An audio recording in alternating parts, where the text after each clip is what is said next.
Hi, everybody. Welcome back to Guide Training Seminar 2022, the virtual edition. My name is Chris Zielinski. I work for the Grand Canyon Conservancy Field Institute. I'm here with two other folks from the Grand Canyon Conservancy Field Institute, Kay Tufts and Laura Buehleman. We are here with Dr. Tom Myers, who is going to talk about some heat-related and hydration-related issues more specific to Grand Canyon. We're going to do this a little differently than some of our other talks because this is such an important and interesting topic. Kay, Laura, and I we're going to engage in a bit of a discussion with Tom, talking about these things. But without any further ado, I'm going to throw it over to Tom, and he's going to get us started. So, Tom, go ahead. Thanks, and thanks to everybody for joining. And on behalf of all of us here, we do hope you have a wonderful hiking season in Grand Canyon. As I'm sure, hopefully, well, I hope most of you know that there are seasons of the year that are best for hiking the canyon. Certainly the shoulder seasons of spring and fall are a lot better in the summer.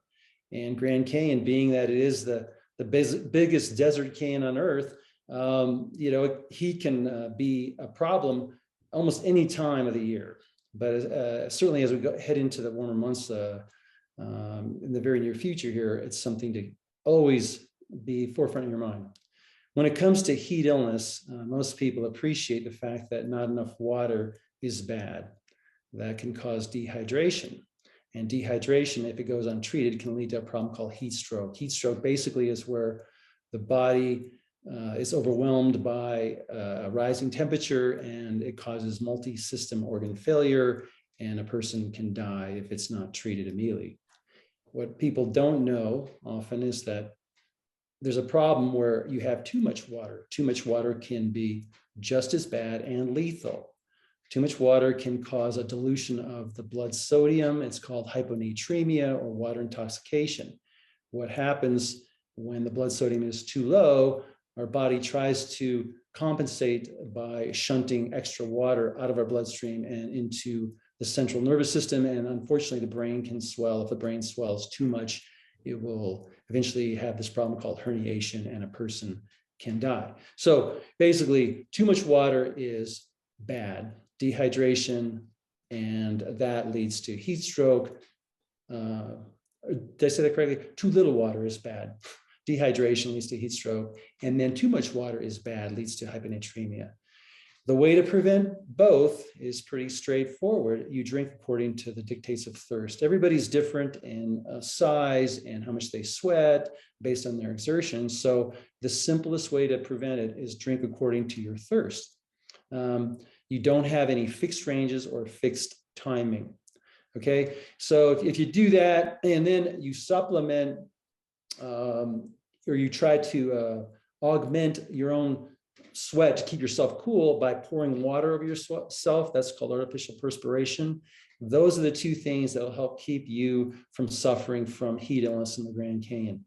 And then taking breaks, roughly every 15 minutes for every hour of strenuous hiking, time to relax, sit in the shade, cool off, eat some snacks. That's another way to be healthy and happy down there on your next big hike in the canyon.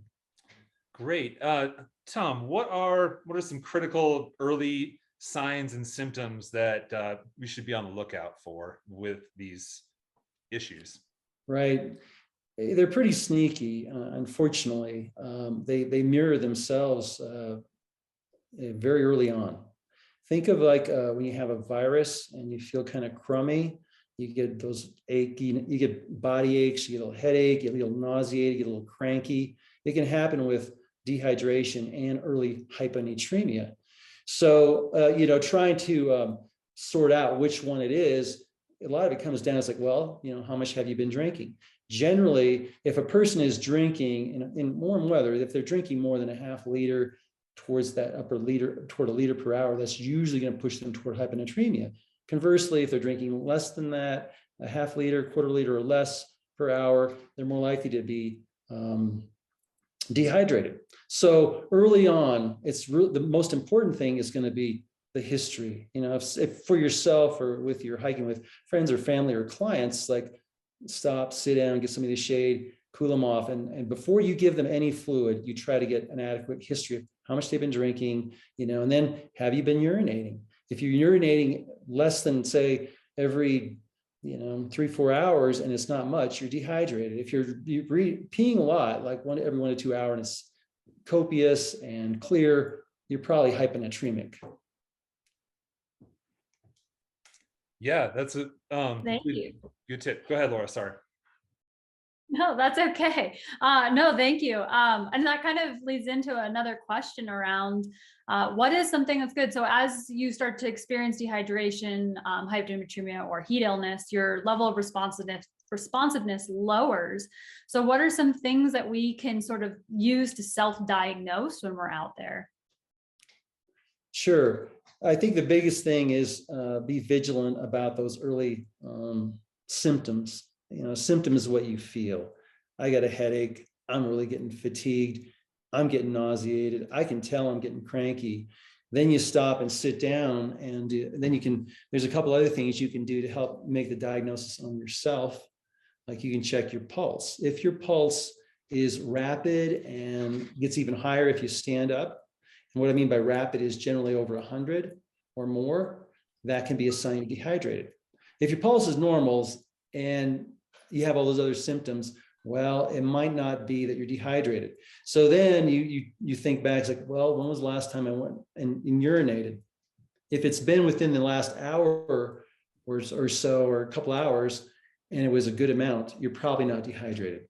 If it's been several hours and it was a small amount, and it was really dark and really stinky, you're probably dehydrated. So those are some things you can watch for yourself. Now, if a person does become altered, unfortunately, now the onus is on those around that person, the other hikers, the guide, to try to make a diagnosis. The thing for us when we're down there is trying to make that diagnosis before they get altered or have a seizure. Seizures are really common with hyponatremia. If they have that, it's like, ooh. Now it's like, it may be like thrust upon you, it's like, oh, they were hyponatremic and I missed it. So if you can make that diagnosis early on, that's critical. So Awesome. Sorry. So all of these issues can become very serious with seizures and altered level of responsiveness.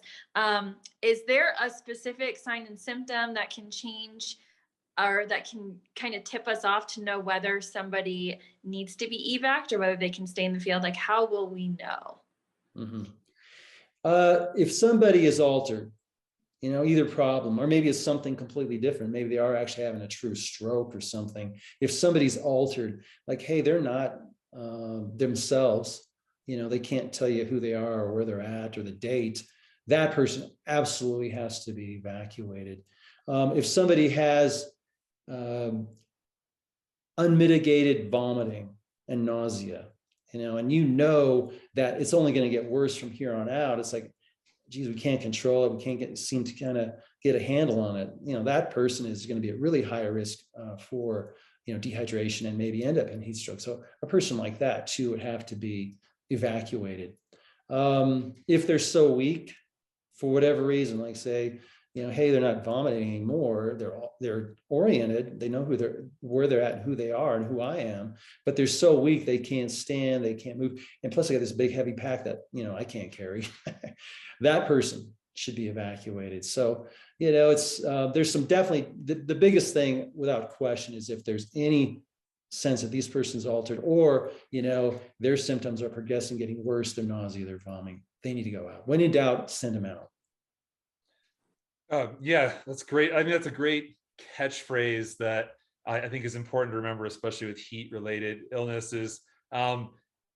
So say somebody doesn't need to be evacuated, they can stay in the field. Besides the eating salty snacks and evaporative cooling by wetting people down, do you have any other good methods for helping somebody who doesn't need to be evacuated but does need some time to recover?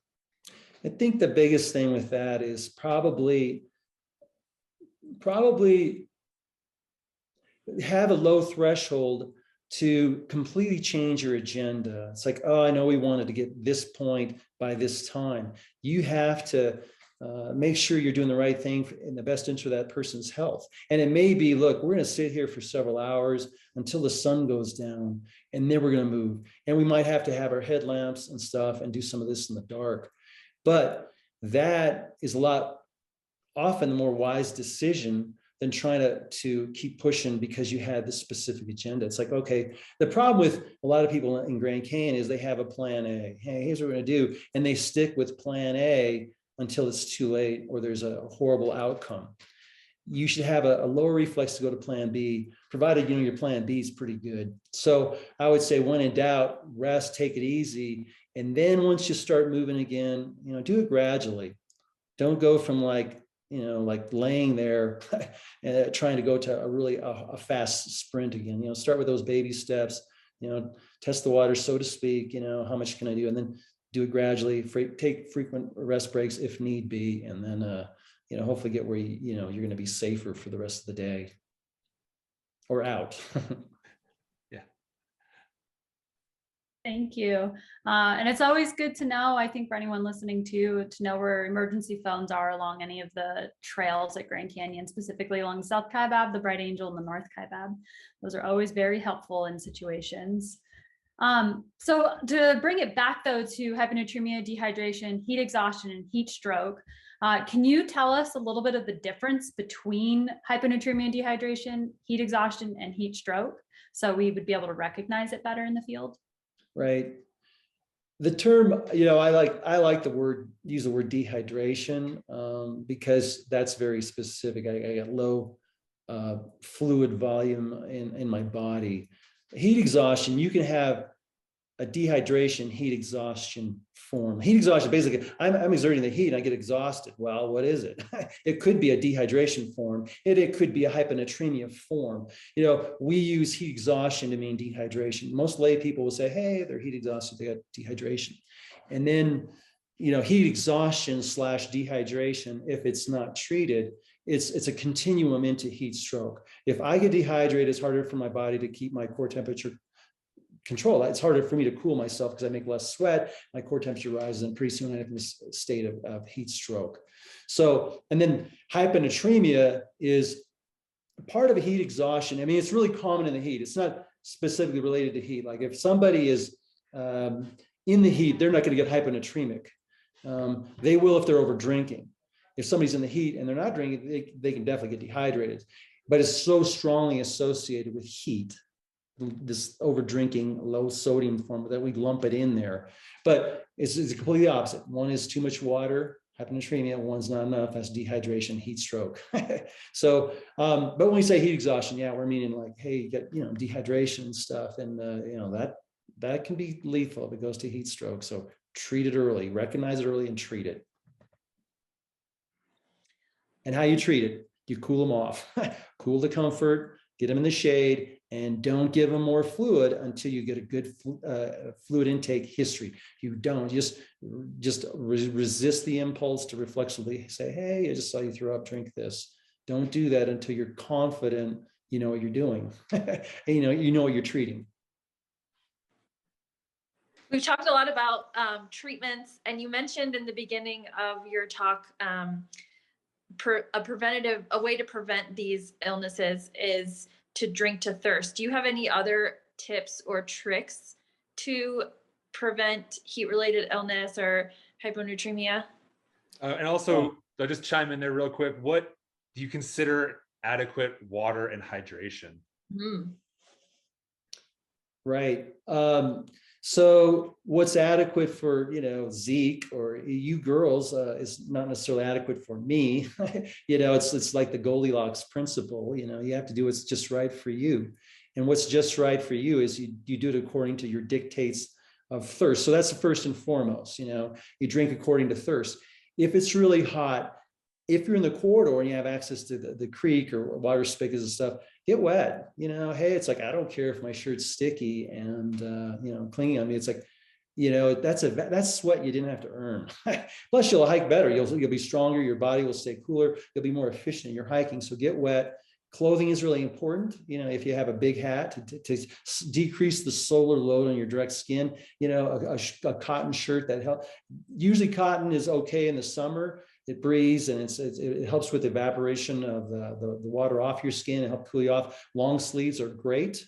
You know, I like button ups myself, you know, because you can take them off and get them wet and, you know, put them back on easily. And so, and then obviously, trying to hike the appropriate, the best times of the day, in the morning, when it's cooler, try to avoid the hot hours of midday, and then in the evenings, later in the afternoon and evenings when it's cooling off.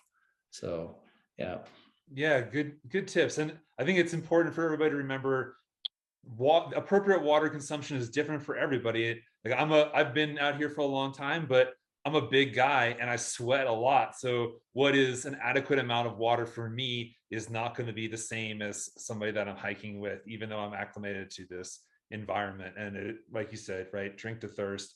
So one of the things that I wanted to talk about here is one of these interesting questions that I think a lot of guides have probably run into at some time or another. And you're hiking along and you pass somebody who's maybe going the opposite direction as you, and you can tell something's up with them. I've seen somebody vomiting on the side of the trail, and let's say for the sake of this discussion, I'm going in a different direction, and like maybe I can't spend 3 hours with them.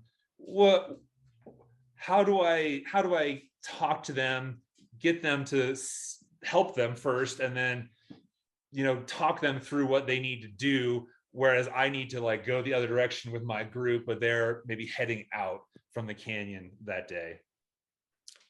That presents that moral dilemma, especially if you have your own agenda. It's really hard to sometimes, especially if you think somebody got themselves in trouble, they should have, known better. That said, I'd like to hope and think that if it was any of us in trouble, that the Good Samaritan and the guide would say, look, I'm going to stay here and try to figure out what's going on. And so I think that, if the guide has, even if they don't have a significant wilderness medicine experience or EMT or any of that stuff, first try to assess, the seriousness of the situation. If somebody is clearly not doing well, they're unconscious, they're disoriented, something like that, definitely you're going to stay there. Now, if it's in one of those situations like, hey, they're dehydrated or hyponatremia, it might behoove you to just sit down and use what knowledge you have to try to figure it out so this person doesn't end up in a situation that might cost them their lives. And how much time that might take, hard to say. I was in a situation where I was hiking the Superstition Wilderness and I came across a woman, and just as you said, Chris, we were going opposite directions. It was really hot. It was 110. I knew what I was doing. I knew why I wanted to be there, and I was okay with it. This woman was laying on the hot rock. Her friend had put a little tarp over her, trying to cool her off, but right next to her head was a big puddle of vomit. So I knew she threw up a bunch of water. And so I was thinking, well, she's probably got hyponatremia. That was the first thought that went in my mind, because it wasn't like dry heaves, like dehydration. So my first instinct, well, let's get her off this hot rock. I know you put a tarp up there. Let's get her the shade behind this boulder. That's good shade. It's that rock is not near as hot. That ground, it's probably 150 degrees where she was laying. Anyhow, I sat with her for probably about an hour, had her not drink any more water. We kept her cool. We were fanning her and talked to her about her fluid intake, got a history, and found out she was, in fact, by history, I didn't check her sodium, I don't know any way to do that, she was hyponatremic. And so once she was more stable and the nausea had abated, she was feeling pretty good, she hadn't been throwing up, cooled off, we stood her up, kind of moved her around a little bit, she was feeling better.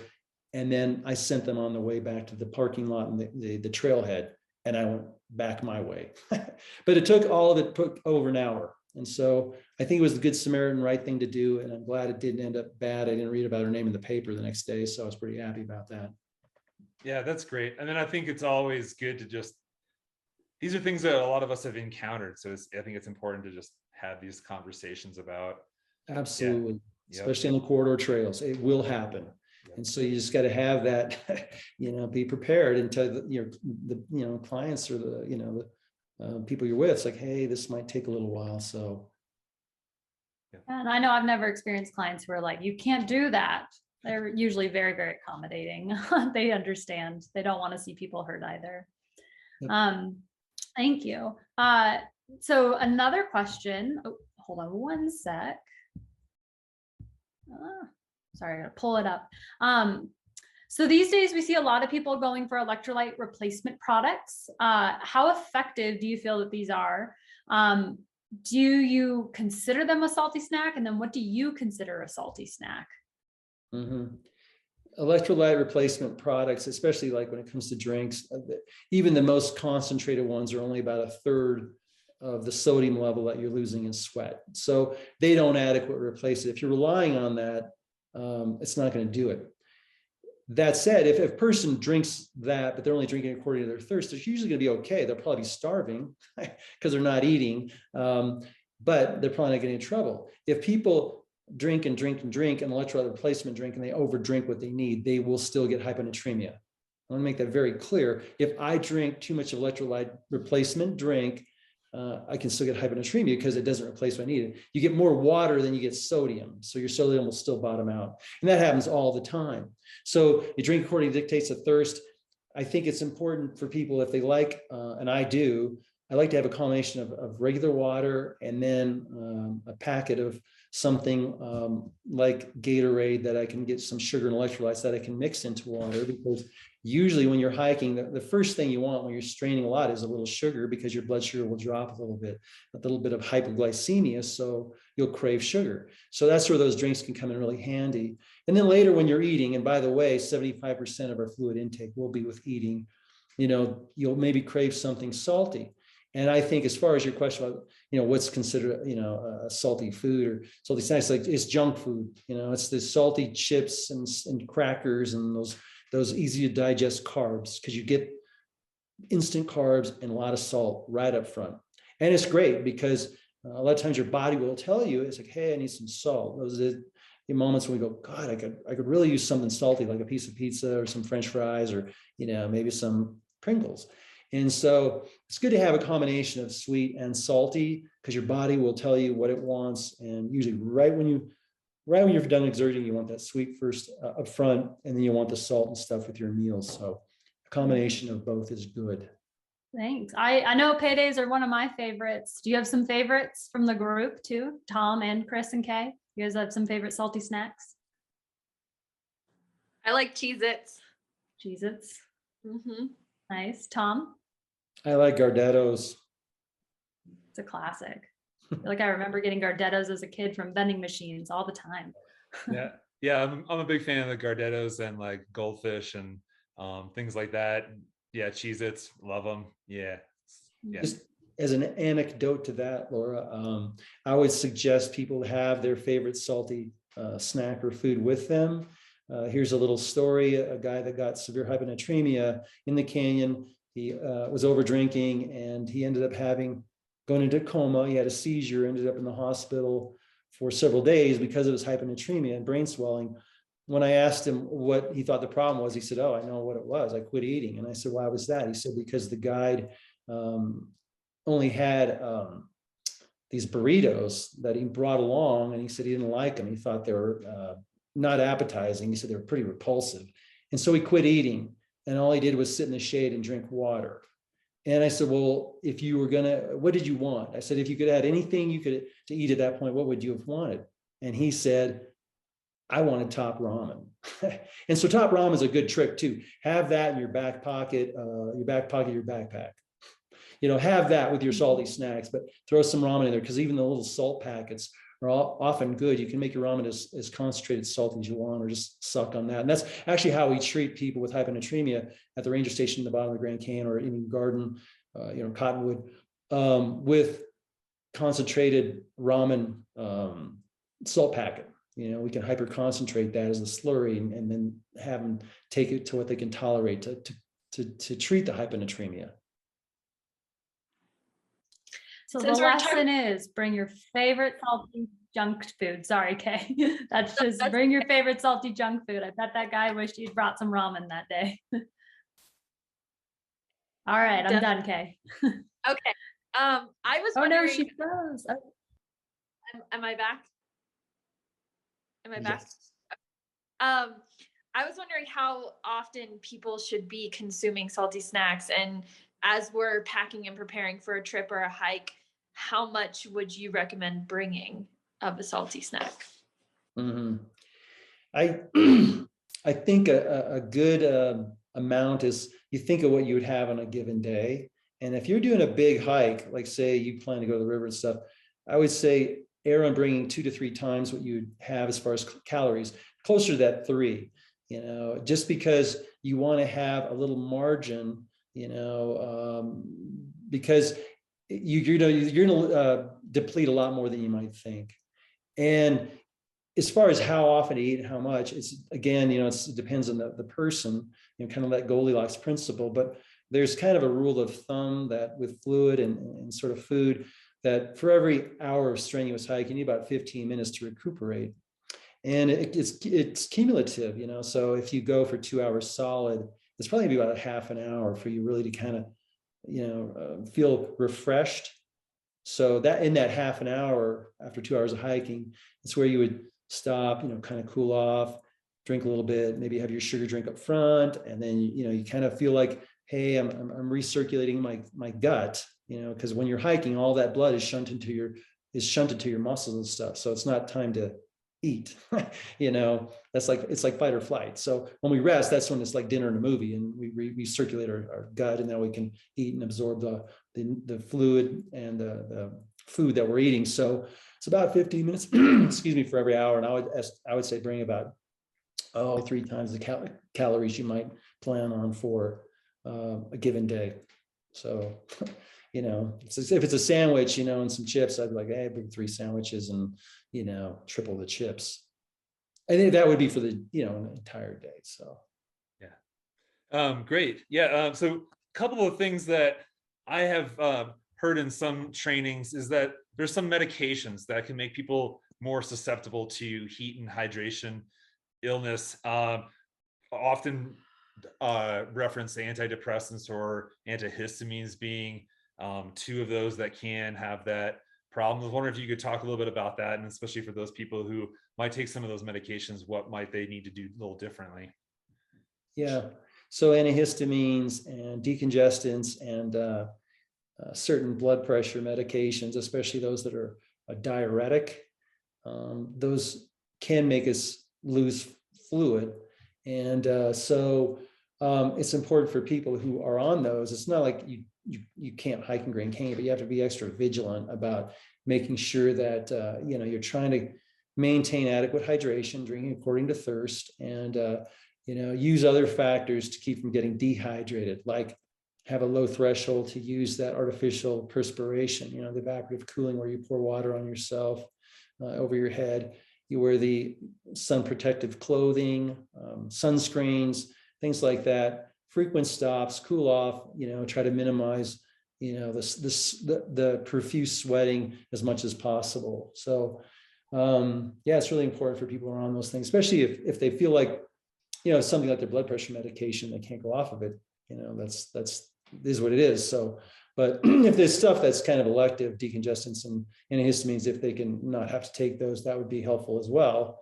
But if they need to, just be extra vigilant about the things to prevent heat illness. Thank you. And to hone in a little bit more about sun protection, it's a personal love of mine. I really enjoy SPF sunscreen and the science that's come out with all of that. I think it's great to know that other people from all over the world are coming to Grand Canyon from all sorts of different climates. What type of clothing do you recommend people to wear, both summer and in those nicer seasons, to keep themselves safe? And then what happens if they, what does a sunburn do for those what does a sunburn do for the sun? Words are hard right now. I think you know what I'm trying to say. Yeah. If you get sunburn, that actually interferes with some of your ability to have sweat production and evaporative cooling. So it does put you at higher risk for heat illness. Plus, skin is exposed to direct sunlight. There's ultraviolet radiation from sunlight that actually will increase the temperature of whatever it hits. And so that includes the human body. I think that when people are hiking in the summer, the warmer months, it's nice. I like cotton then, if it's on the shoulder months, it's not quite as hot. There's going to be a poly blend, but it has to be breathable. The reason I like cotton in the long sleeves, usually in the form of like a button-up shirt, is that it gets wet and it really absorbs it and it holds that water in. And as you hike, it evaporates and you get that layer of evaporative cooling on your skin. And it feels really great. For people who haven't tried it, it's like this is a baby boomer thing, but it's like Underdog and the Secret Energy pill. When you're getting heat exhausted and you're like really wore out, or even if you're down by the river and you're just like, oh God, this heat is so oppressive and heavy. If you throw some cold water on yourself, oh, wow, that you'll feel energized. And so walking along the creek, whether it's Garden Creek or Pipe Creek or Bright Angel Creek, getting wet or using the spigots will help. I do all the time. That and a big hat or a bandana that's wet.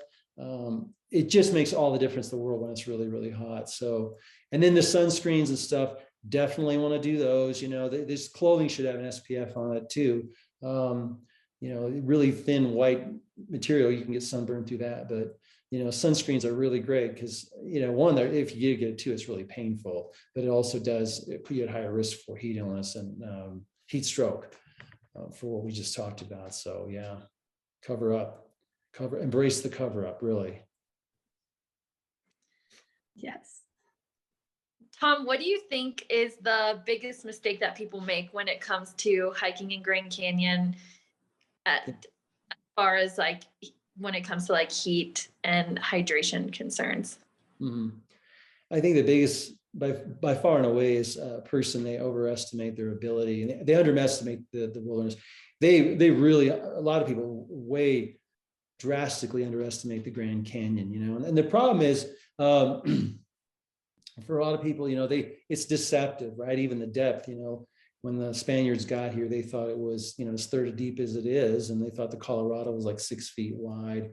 And so a lot of people, you can't see what you don't know.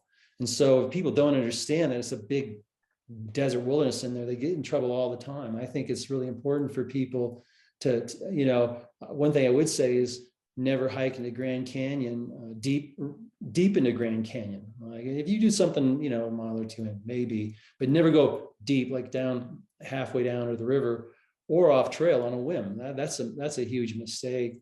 And so, and then the thing about the canyon is this, I call it the grand deception. It's just, it's so deceptive and seductive when you're on the rim and it's in the summer and it's nice and cool. You're at 7,000 feet. And then, maybe it's, 50 degrees. And then within a few hours and within a few miles of walking, you might be at 110 degrees at the bottom of Grand Canyon.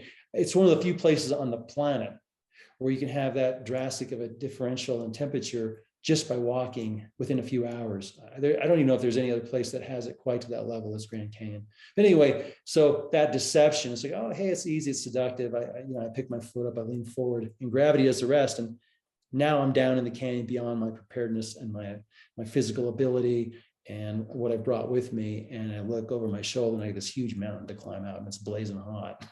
So that's how people get in trouble. They underestimate the wilderness and they overestimate what they think they can do and what they need, or they overestimate what they think they can do. Absolutely. I like to tell people that there's a lot of people who will come from all over the world and they'll tell me they've done, huge 14-mile hikes and we do 6 miles down. And they're like, wow, that really kicked my butt. And it's like, yep, not all miles are the same. It's just a different place. And it can be very challenging if you are not prepared for it. So, Tom, thank you so much for all this great insight. And I just wanted to, before we go, Tom has actually published, and you can get this, we'll put the link in our description and the agenda. It's a little pamphlet. It's called, if you can kind of see, it's called How Not to Die at Grand Canyon. And it covers a lot of the stuff that we were just kind of talking about. And one of the things that's really cool about it is it's waterproof, so you can take it with you. And some nice light reading at night. And when I'm guiding, I always bring some informational identification pamphlets and things like that. And I always bring this with me because it's a great conversation starter and it's a great way to help educate people on why this place is so different and unique and how we need to behave accordingly to keep ourselves alive and have a good time. And if you're also, before you head out on an adventure into Grand Canyon, if you go to Grand Canyon website, under the plan your visit section, there's a whole page called Hike Smart that has a lot of the stuff and talks a lot about the stuff that we were just discussing here. So that's another great resource to plan your visit before you come out here, so you don't spontaneously get yourself into some serious trouble out in the Grand Canyon. So that's going to conclude our discussion about hyponatremia, dehydration, heat-related illness. We want to thank you all for watching, and then also remind you to tune in on February 26th, 9:30 in the morning, where we're going to have a live discussion. There'll be a few presenters, including Superintendent Ed Keeble, and then Tom will be there with all of these other folks, and we will have a chance to answer your pertinent questions. And if you submit them ahead of time, that'll be great and make our lives a little bit easier and make it a little bit more organized. So with that, I want to say thank you to Laura and Kay, and especially thank you to Tom for taking the time to be here with us. Thank you. Thank Tom. Thank Thank you you. guys. Yeah.